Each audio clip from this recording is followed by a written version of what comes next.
Hello everyone, मैं मिथुन सिंह स्वागत करता हूं आप सभी का। आशा करता हूं आप सभी बहुत अच्छे होंगे। बात करेंगे जीवाजी यूनिवर्सिटी के बीएड सेकेंड सेमेस्टर के प्रीवियस ईयर क्वेश्चन पेपर की। पेपर आपका होगा लर्निंग एंड टीचिंग। पेपर का कोड है 201। 2024 का ये क्वेश्चन पेपर आपके साथ में साझा कर रहा हूं। आगे बढ़ें उससे पहले मैं आपको बता दूं, पिछले 5 साल के जितने भी प्रीवियस ईयर क्वेश्चन पेपर हैं, सारे क्वेश्चन पेपर की पीडीएफ आपको 49 रुपये में और सजेशन आपको 199 रुपये में प्रोवाइड कर दिया जाएगा। अब ये सजेशन क्या होता है? सजेशन यानी कि वेरी वेरी इंपॉर्टेंट क्वेश्चन, ऐसे सवाल जो एग्जाम में बार बार पूछे जाते हैं, आंसर के साथ आपको प्रोवाइड कर दिया जाता है।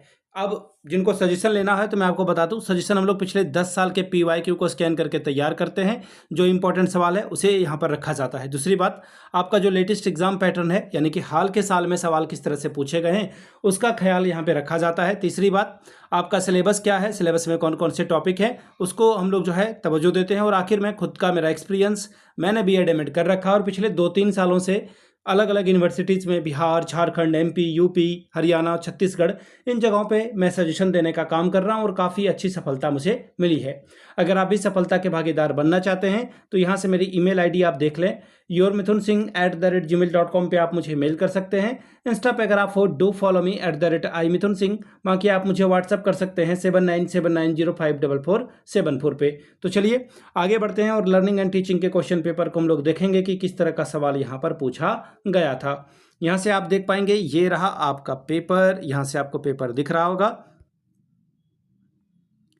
लर्निंग एंड टीचिंग का पेपर है। पेपर का कोड आपको 201 दिख भी रहा होगा। और यहाँ से देखिए, मई जून में आपकी जो है परीक्षा कंडक्ट हुई थी 2024 में। 3 घंटे का वक्त, 75 में आप जो है 30 नंबर अगर लाते हो तो आपका काम बन जाएगा। याद रखिएगा, सेक्शन ए में आपको किन्हीं 11 प्रश्नों का जवाब 150 से 200 शब्दों में लिखना है, जिसके लिए आपको 5 अंक मिलेंगे। इसी तरह से सेक्शन बी या खंड ब में आपको 2 सवाल को बनाना है, 400 से 500 वर्ड में लिखिए और प्रत्येक अंक 10-10 अंकों का होगा। ठीक है, चलिए बात करते हैं क्वेश्चन नंबर 1 की। अंतर्निहित ज्ञान के संदर्भ में अधिगम के अर्थ को उदाहरण के साथ स्पष्ट कीजिए। Clarify the learning in the preference of implicit knowledge with examples. अगला है, सक्रिय अनुबंधन और शास्त्रीय अनुबंधन में अंतर समझाएं। Explain the difference between operant conditioning and classical conditioning. अगला सवाल है क्वेश्चन नंबर 3, मानवतावादी सिद्धांत के अनुसार अधिगम पर संक्षिप्त में टिप्पणी लिखिए। Write a short note on learning according to humanistic theory.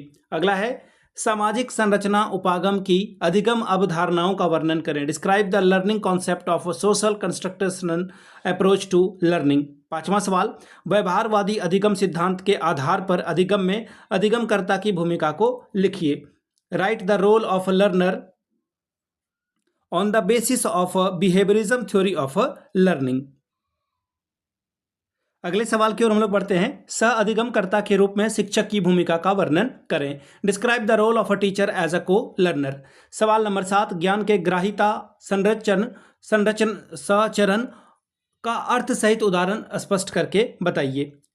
Clarify the reception and the transmission of knowledge with example. अगला है, आशुवेल के सिद्धांत विचारों का शैक्षिक उपयोग समझाएं। Explain the educational use of Ausubel's theory and thought. सवाल नंबर 9, अनुभवात्मक अधिगम और प्रतिबिंबन पर संक्षिप्त में टिप्पणी लिखिए। Write a short note on experimental learning and reflection. सवाल नंबर 10, ज्ञान के निर्माण में संज्ञानात्मक प्रक्रियाता कैसे मदद करता है। How does cognitive negotiability help in the construction of knowledge. सवाल नंबर 11, किस प्रकार एक शिक्षक विद्यार्थियों में सकारात्मक संवेग का निर्माण कर सकता है। How can a teacher create positive emotion among student. सवाल नंबर 12, व्यक्तिगत विभिन्नताओं का ज्ञान शिक्षक के लिए क्यों आवश्यक है। Why knowledge of individual difference is essential for teacher. सवाल नंबर 13, आप किस प्रकार बहुबुद्धि परिप्रेक्ष्य में अधिगमकर्ता को समझ सकते हैं। How can you understand learner from multiple intelligence perspective. सवाल नंबर 14, पिछड़े बालकों की शिक्षा व्यवस्था किस प्रकार की होनी चाहिए।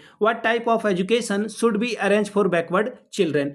अब बात करेंगे सेक्शन बी की। 2 सवाल का जवाब देना है, 10+10 20 अंक आपको मिलेगा। जीन पियाजे के संज्ञानात्मक विकास की अवस्थाओं को समझाएं, उसके सिद्धांत की अधिगम प्रक्रिया में उपयोगिता बताएं। Explain the gene Piaget's stage of cognitive development theory. Right it's utility in classroom learning process. सवाल नंबर अगला, विभिन्न मनोविज्ञान परिप्रेक्ष्य में एक शिक्षक की शिक्षण अधिगम प्रक्रिया में भूमिका को उदाहरण के साथ समझाएं। Explain the role of a learner in a different psychological perspective of a learning process with examples. सवाल नंबर 17, संज्ञानात्मक योग्यताओं में भिन्नता के आधार पर अधिगम कठिनाइयों का उदाहरण के साथ वर्णन करें। Describe the learning difficulties on the basis of diversity in cognitive ability with examples. सवाल नंबर 18, अधिगम शैली से आप क्या समझते हैं? आप किस प्रकार विविध अधिगम शैलियों के आधार पर अधिगमकर्ताओं में विभेद करेंगे? उदाहरण सहित इसे समझाएं। What do you mean by learning style? How can you differentiate learning on the basis of a different learning style? Explain with examples. तो ये था आपका सवाल जो कि था लर्निंग एंड टीचिंग का। पिछले 5 साल का जितना भी PYQs है वो आपको 49 में और सजेशन आपको 199 रुपये में आपको प्रोवाइड कर दिया जाएगा। यहाँ से मेरी ईमेल आईडी आप देख सकते हैं yourmithunsingh@gmail.com पे आप मुझे मेल कर सकते हैं। इंस्टा पे अगर आप डू फॉलो मी @imithunsingh। बाकी आप मुझे व्हाट्सअप कर सकते हैं 7979054474 पे। वीडियो को आपने यहाँ तक देखा, प्यार दिया, इसके लिए आप सभी का बहुत बहुत शुक्रिया। Have a good day.